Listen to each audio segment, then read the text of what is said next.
नमस्कार। City shorts TV पर आपका स्वागत है। हमारे साथ है आज मेघना शुक्ला, जो मिलेट्स की बहुत सारी रेसिपीज़ की जानकार हैं और वो आपको बताएंगे कि कैसे मिलेट्स से कई तरह की रेसिपीज़ बनाई जा सकती है। तो आइए बातचीत करते हैं मेघना शुक्ला जी से। जी, मैंने साढ़े 3 साल से मिलेट्स में कुकिंग करना शुरू किया है। उससे पहले जब मिलेट्स की मुझे समझ नहीं थी तो मैं कहीं से लेकर ज़रूर आई थी जी, और बड़ी कोशिश की और बना नहीं था।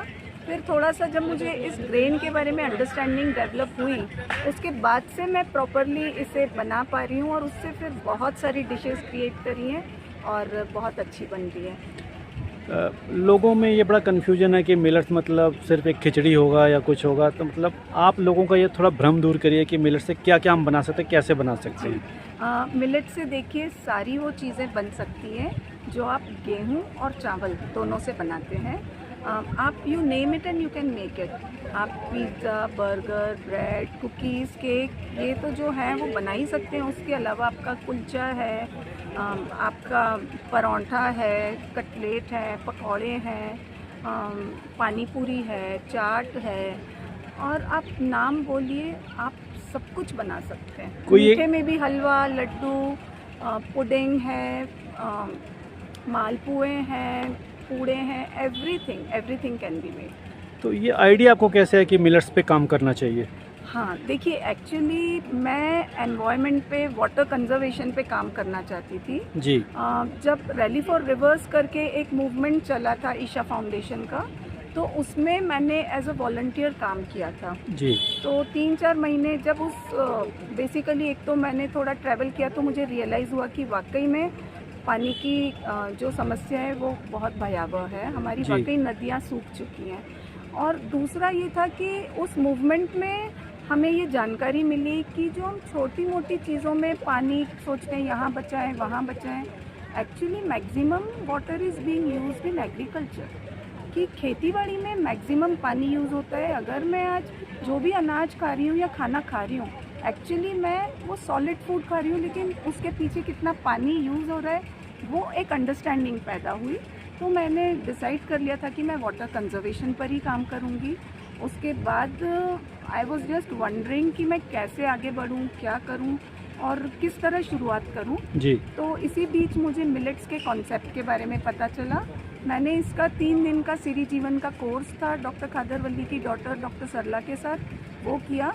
तो उस कोर्स में मुझे पता चला कि मिलेट्स कितने ज़्यादा अच्छे हैं, हेल्थ के लिए तो है ही डेफिनेटली, लेकिन जब पता चला कि वाटर कंजर्वेशन इससे इतना होता है, इतना हमारी मिट्टी के लिए और पर्यावरण के लिए इतना अच्छा है, तो उसी दिन उसी सेकंड मैंने डिसाइड कर लिया कि आज के बाद पूरी लाइफ मैं मिलेट्स को ही प्रमोट करूँगी। तो आप कैसे इनको प्रमोट कर रही हैं और कहाँ-कहाँ आप तक जा चुकी हैं इसकी प्रमोशन के लिए? जी, तो जब मैंने इसे लाइक मैं घूम-घूम के लोगों को बताने लगी मिलेट्स बहुत अच्छे हैं, आप खाइए। फिर मुझे लगा कि सिर्फ बोलने से कुछ फ़ायदा नहीं है, मुझे कुछ बना के खिलाना भी चाहिए, ताकि जब अच्छा लगेगा तो लोग सोचेंगे हाँ, हम इसे अपना सकते हैं। तो फिर मैंने ऑर्गेनिक मार्केट्स वगैरह में स्टॉल लगा के लोगों को खिलाना शुरू किया, प्रचार शुरू किया। फिर लोग पूछते थे इसे बनाएँ कैसे?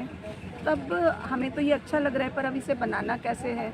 तो फिर उस टाइम मैंने सोचा कि मुझे कुकिंग क्लासेस करनी चाहिए। फिर जो मुझे आता था थोड़ा-सा मैंने एक कोर्स फॉर्मुलेट किया और क्लास के थ्रू सिखाने लगी। तो पहले इंदौर में सिखाया, फिर मैं बॉम्बे, दिल्ली वहाँ भी गई सिखाने। जी, फिर जब कोविड लग गया तो आई वाज़ लाइक कि अब मैं क्या करूँ? अब तो 6-8 महीने मैं कहीं जा नहीं सकती हूँ, जी। पर एक नया वेन्यू खुल गया ऑनलाइन का, तो फिर ऑनलाइन सिखाने लगी। तो मुझे पर्सनली यही लगता है कि अगर मैं सिर्फ अपने घर में अपने परिवार के लिए इसे बनाती, तो मैं कभी भी बहुत सारी डिशेस क्रिएट नहीं कर सकती थी, क्योंकि जो मेरे घर में मेरे परिवार वाले पसंद करते हैं, उतनी चीज़ें बनाकर मैं सैटिस्फाई हो जाती और उससे ज़्यादा सीखने की कोशिश नहीं करती। क्या बच्चे मिलेट्स खाना पसंद करते हैं?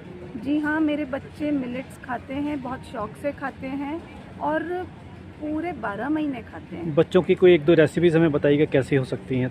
देखिए, बच्चों के लिए पुडिंग बन सकता है, केक बन सकता है, कुकीज़ और हम लोग पैनकेक वगैरह सारे ही जो बच्चों के पसंद के, इनफैक्ट उन्हें बहुत सारे मैं सबको यही कहती हूँ कि देखिए, रोटी के पीछे मत भागिए। वैसे ही बच्चे आजकल बोलते एक बार रोटी खा ली तो दूसरे टाइम हमें कुछ और चाहिए। तो आप जब हेल्दी इंग्रेडिएंट्स के साथ खूब सारी वेजिटेबल्स, मिलेट्स और सब चीज़ें डालकर कोई चीज़ बनाते हैं तो वो एनीवेज बहुत हेल्दी हो जाती है। तो बच्चों के पसंद के बहुत सारे स्नैक्स बनाइए, खिलाइए, वो बड़े खुश होके खाएंगे और आपको ये भी नहीं चिंता करनी पड़ेगी कि बच्चे ने खाया या नहीं खाया है। मिलेट्स के फ्यूचर को लेकर आपका क्या सोचना है? मैं बहुत ज़्यादा आशान्वित हूँ। Millets are the food for the future, क्योंकि जिस तरह से क्लाइमेट चेंज हो रहा है तो हमारे पास एक्चुअली आज तो हम सोच रहे हैं कि हम मिलेट्स खाएं या ना खाएं, लेकिन फ्यूचर में हमारे पास चॉइस नहीं रहेगी। जिस तरह से एटमॉस्फेयर में गर्मी बढ़ रही है, वैसे भी आप देखिए तो गेहूं का प्रोडक्शन कम होता जा रहा है अब, तो देयर इज़ नो चॉइस। आज चॉइस है लेकिन 10 साल बाद शायद ना हो। तो सरकार इसे अभी तक प्रोत्साहित नहीं करे, इसके पीछे की वजह क्या लगती है आपको? देखिए, ऐसा नहीं है। इनफैक्ट बहुत ज़्यादा सरकार इसे प्रोत्साहित कर रही है। अभी तो मोदी जी ने मन की बात में भी कहा है मिलेट्स के बारे में, और बहुत जगह वो मिलेट्स के बारे में बात कर रहे हैं, ऑर्गेनिक खेती के बारे में बात कर रहे हैं। इसे हर स्टेट में बढ़ावा दिया जा रहा है। आप देखिए, कर्नाटक है, छत्तीसगढ़ है, एमपी है, उड़ीसा है, इवन पंजाब वगैरह बहुत जगह है जहाँ पर अब पंजाब में नहीं लेकिन जैसे छत्तीसगढ़ और कर्नाटक वगैरह में तो बहुत सब्सिडीज़ दी जा रही हैं कि फार्मर्स इसे उगाएं।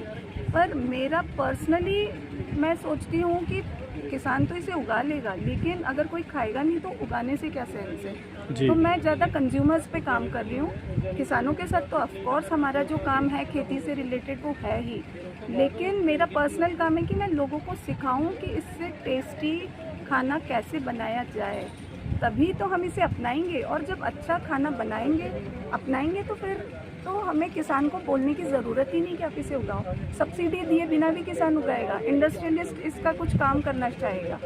बहुत ज़रूरी है कि इसकी डिमांड बढ़ाई जाए। मेघना जी, हमसे बातचीत करने के लिए आपका बहुत बहुत धन्यवाद।